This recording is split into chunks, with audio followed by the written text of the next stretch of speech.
Akala mo tapos na, The Smile Story of Ramon, a true smile story from Bukad Vision and Smile Rehab. Si Ramon, nahihiya na siyang ngumiti at hirap na rin siyang kumain.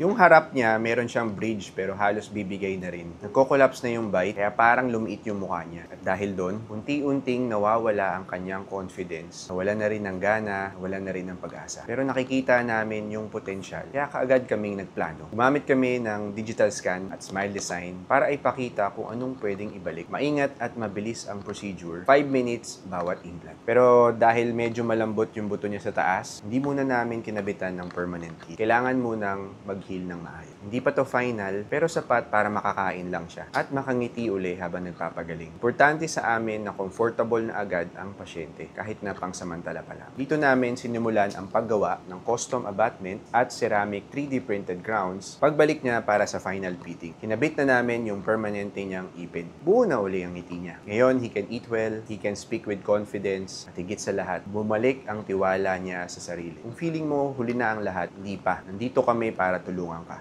Dati, meron akong porcelain jacket.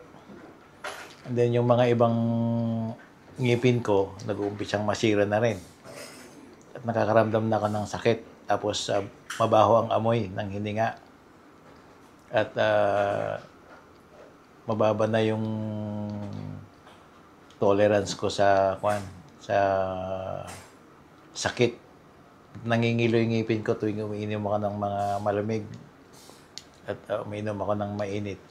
Napakaganda naman ng aking nararamdaman ngayon dahil I think nakuha nila yung gusto kong mangyari sa ngipin ko.